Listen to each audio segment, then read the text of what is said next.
let's quickly take a look at telephone calls. I know that in a setting such as ours in Nigeria here, sometimes you can't distinguish between a business call or personal call, or how it is that you should answer telephone calls. Yeah, the first thing I talk about when it comes to telephone calls, especially in a work environment, is how often do you take your personal calls during office hours? You do need to distinguish that, because sometimes if it is very personal, you may overextend that conversation and your work is actually suffering for that. But we find it's an issue actually today, because people take the telephone to be very casual, and therefore sometimes some people cannot distinguish between being on the telephone for a social call and a professional business call. Professional business calls should be short and sharp.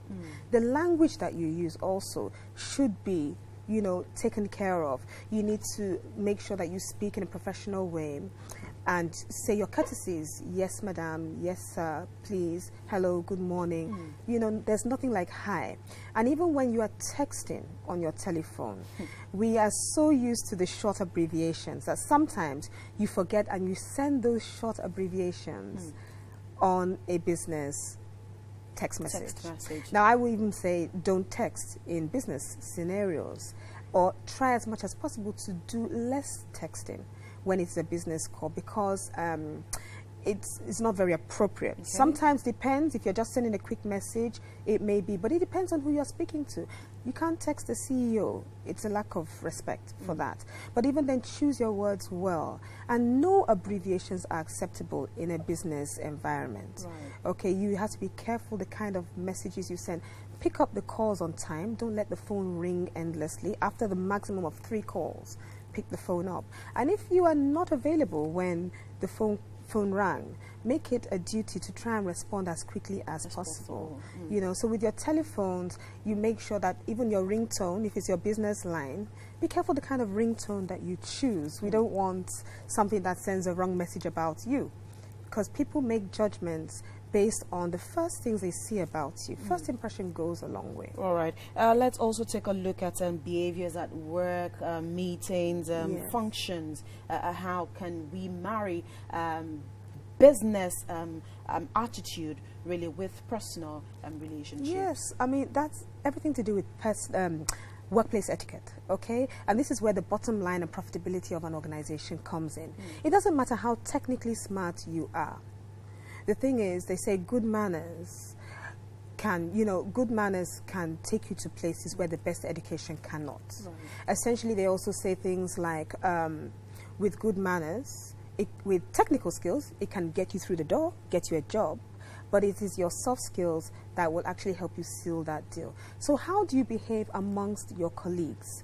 We have people who have very good technical skills, but when it comes to a meeting, they can't contribute.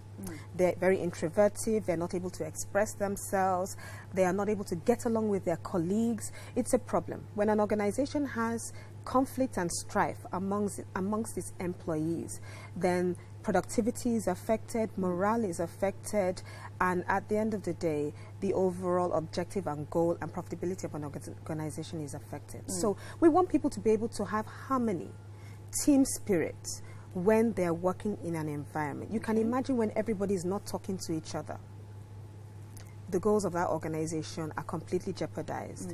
People will start thinking of leaving the job, looking for another job. You then have to contend with staff retention, you know, turnover, and companies start wasting so much money re-employing people that they have already trained without spending more time building their business. It's important to be able to use etiquette skills to be able to resolve conflicts that happen around you every day.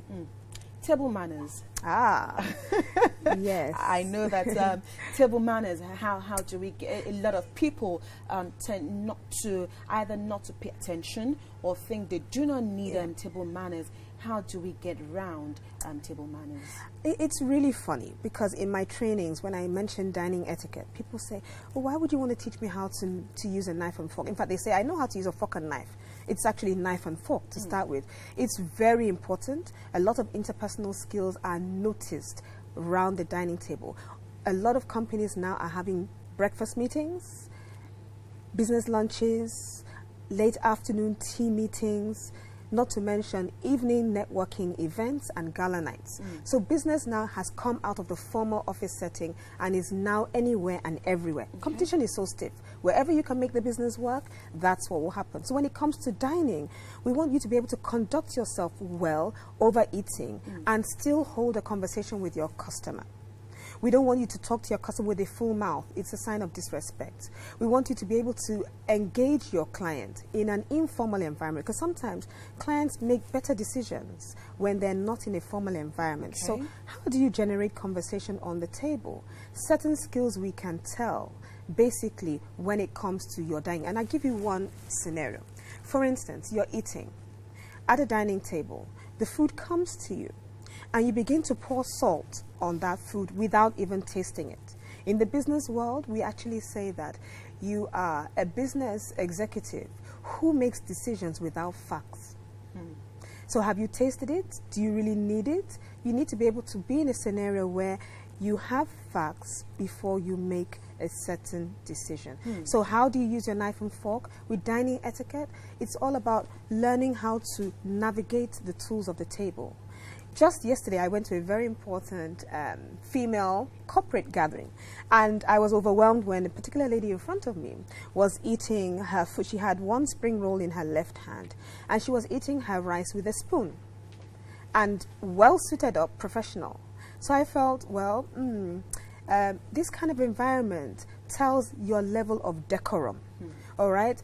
And if you want to know how much decorum, deportment, composure, and etiquette skills a professional has, the first place to see it is in their dining. Wow.